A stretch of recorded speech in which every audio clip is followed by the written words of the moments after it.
Nongeye kugusuza wowe wakoze subscribe kuri Ryan Official TV kandi nawe ugezeho bwa mbere nkaba nakubwira ngo kora subscribe. Nk'ibisanzwe rero ni amakuru tuba tugarutsemo abari kubica hirya no hino ku mbuga nkoranyambaga by'umwihariko kuri YouTube, Twitter, TikTok ndetse na Facebook. Ushobora kwibaza ngo ni iyihe nkuru igezweho, ariko mbere yuko dukomeza banzo reba aka video gatoya ubundi tugarukane n'inkuru zacu ziba ziri kubica hano hanze ku mihanda ya Kigali.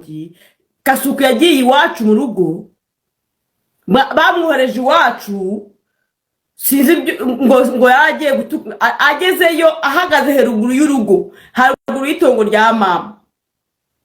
Aravuga ngo mukanje ngo gashino kanyuko abana bumva, abuzukuru ba mama bumva, abana batuye b'imyaka 6, 7, 8, 9, 10 bumva, abantu bahuriye ku murongo na daso wari umuherekeje yumva ntiyagira nkuko mumaze rero kubyiyumvira, uyu ni Mukankiko. Ngira ngo abantu benshi muramuzi cyane uyu mugore ku kintu kijyanye no kuvuga n'abo Rwanda ndetse n'abanyarwanda n'abayobozi b'u Rwanda. Ahangaha rero ibi byose bikaba ariho byagiye bikomoka mu minsi yashize, ubwo uwitwa Kasuku yagiraga gutya agasubiza uyu mugore mu burakari bwinshi cyane, amutuka ibitutsi biteye ubwoba.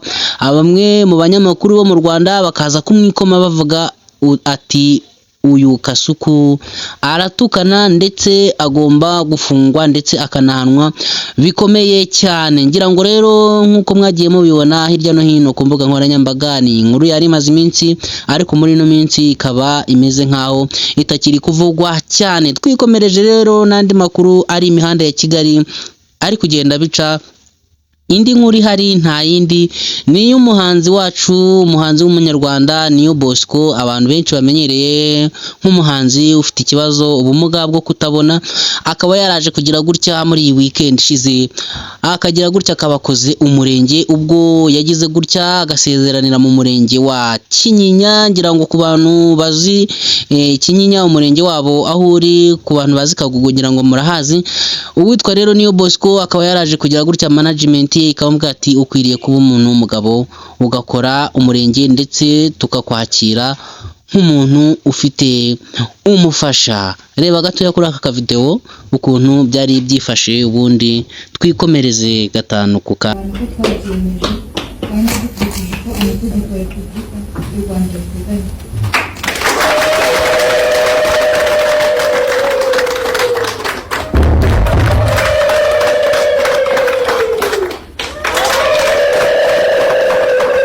Bosco n'umukunzi we bateganya bitegura kurushinga, barimo barasezerana cyangwa se bagiye gusezerana. Yego, ko byagizwe ubwiru.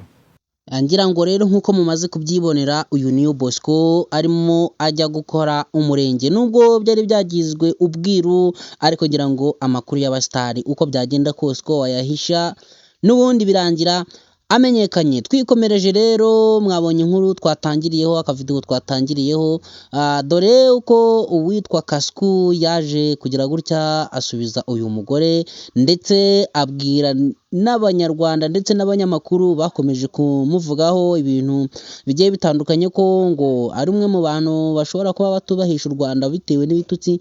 Umva icyo Kasuku abasubiza, ubundi nawe ugire icyo uvuga hasi muri komenti, uvuge ko nimba Kasuku koko afite amakosa cyangwa ntayo afite. Jewe pe ndatukana, ariko nuko umwanzi w'iki gihugu, niba ari amakosa byo nzabifungirwa kandi sineze kuzabireka.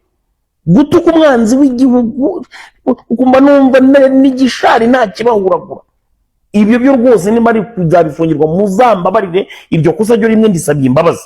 Ariko umuturage usanzwe mwokabyara mbigendera kure, ndabyirinda. Niyo mpamvu nizaniye konte byo kuba nikorera inkoko zanjye, nkotsa amanyama n'ibiki byose, mu kwirinda kujya mu matiku ndetse n'igisa nayo, nirinda ibyaha. Ariko niba hari umuntu ushobora kunsembura nk'uyu nguyu w'igisambo wigeze no kubifungirwa.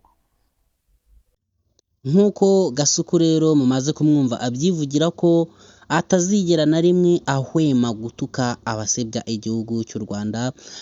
Ngira ngo ni nako abantu benshi bagiye bavuga ati uyu Kasuku yibwira ko ari gutuka abasebya igihugu cy'u Rwanda, kandi ngo ari we urimo urasebya igihugu cy'u Rwanda. Kandi mu by'ukuri ngira ngo mugenda mubyumva hirya no hino abanzi b'u Rwanda bavuga nabi igihugu cy'u Rwanda. Uyu Kasuku rero we akaba yariyemeje kujya abasubiza akoresheje imvugo zidasanzwe zirimo